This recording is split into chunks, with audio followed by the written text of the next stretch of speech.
اسلام میں میدان جنگ یا جہاد کے علاوہ ہر دوسری صورت کس کی؟ کسی کو غلام بنانے کی حرام ہے.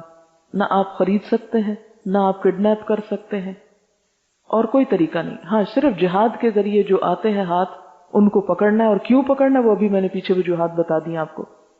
اب آپ دیکھیں کہ ان میں عورتیں بھی آتی. اب اس وقت جنگ کے وقت یہ تو نہیں کیا جا سکتا تھا کہ صرف مرد یا بچے پکڑ لیے جائیں اور عورتیں چھوڑ دی جائیں. اس میں تو جو بھی ہاتھ آتا ہے اور جو بھی آپ کے خلاف آ رہا ہے سامنے مقابلے پہ، ان سب کو پکڑنا ہوگا.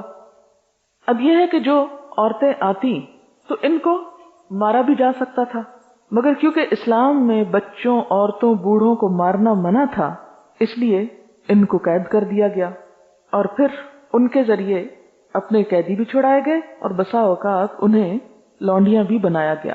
اب جن عورتوں کو لونڈی بنایا گیا، اگر انہیں قید کر دیا جاتا تو ان کی ضروریات صرف کھانا پینا ہی نہیں تھا، اور اگر صرف کھانا پینا بھی ہو تو اسٹیٹ پہ کتنا برڈن آ جاتا ہے. آپ دیکھیں نا کہ قیدیوں کو کھانا کھلانا کس کا کام ہے؟ اسٹیٹ کا کام ہے. جیل بھر دیں گے تو وہ ایک بوجھ پڑ جائے گا اسٹیٹ کے اوپر. اور دوسری طرف آپ دیکھیں کہ پھر کئی ایک خرابیاں پیدا ہوتی ہیں جب وہاں پر اگر مرد اور عورتیں اکٹھے رکھے جائیں تو خرابی، الگ مرد رکھے جائیں تو خرابی، ہومو سیکشوالٹی جو آج بھی بڑی عام ہے جیلوں وغیرہ میں.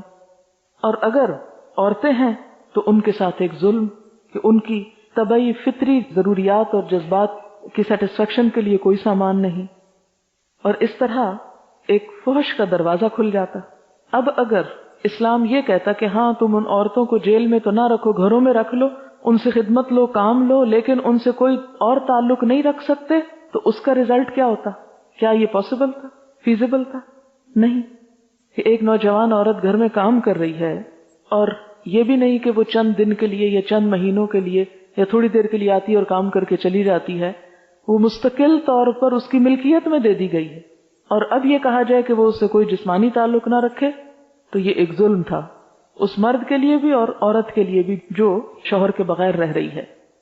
اس کے لیے اسلام نے پھر کیا اجازت نکالی کہ اس عورت سے جو کسی مرد کی ملکیت میں ہو اس سے تمتع یعنی جسمانی فائدہ بھی اٹھائے. اب یہ تمتع کیا ہوتا ہے؟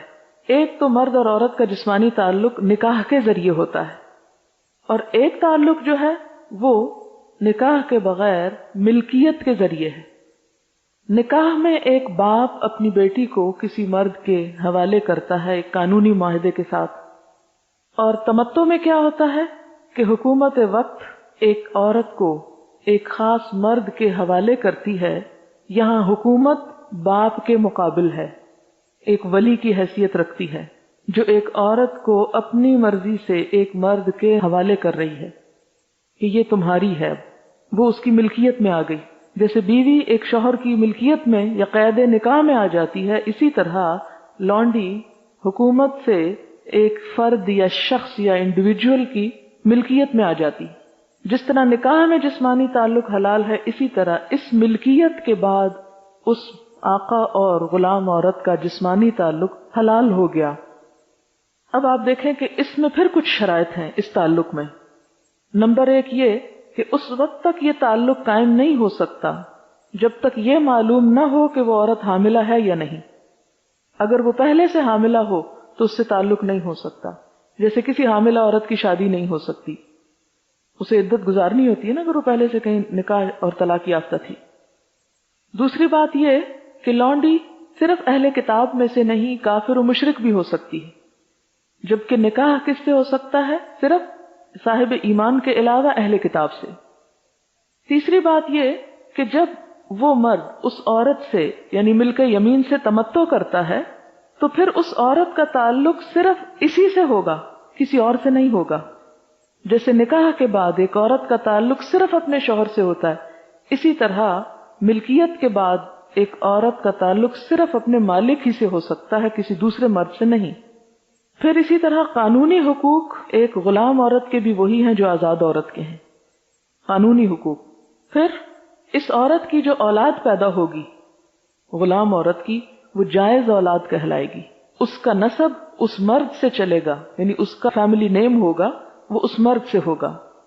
جیسے اسماعیل علیہ السلام کس کی اولاد کہلائے؟ حضرت ابراہیم علیہ السلام کی، اگرچہ وہ کس سے تھے؟ ایک لونڈی سے تھے. جب اولاد پیدا ہو جائے تو اب یہ عورت بیچی نہیں جا سکتی، اب اس کی ایک حیثیت ہو گئی، یہ ماں بن گئی، صاحب حیثیت ہو گئی، اب اس کا درجہ ایک عام لونڈی سے زیادہ ہو گیا، اس کے حقوق زیادہ ہو گئے. بچہ پیدا ہونے کے بعد ام ولد کہلاتی ہے، بچے کی ماں کہلاتی ہے. ساتویں بات یہ کہ مالک کے مرنے کے بعد خود بخود آزاد ہو جاتی ہے، یعنی وراثت میں تقسیم نہیں ہوتی جیسے اور سامان ہوتا ہے.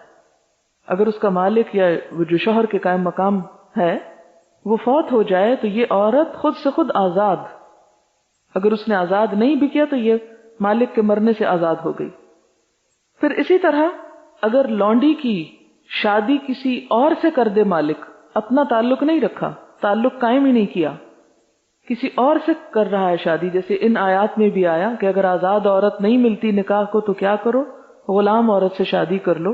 تو یہ غلام کیا ہے؟ کسی کی غلام ہے لیکن نکاح کسی اور مرد سے ہو گیا، خواہ وہ آزاد ہی ہے.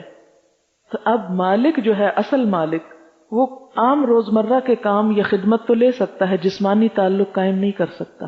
اس مالک کے لیے یہ کسی اور کی بیوی جو بن چکی، اب جسمانی تعلق حرام ہے.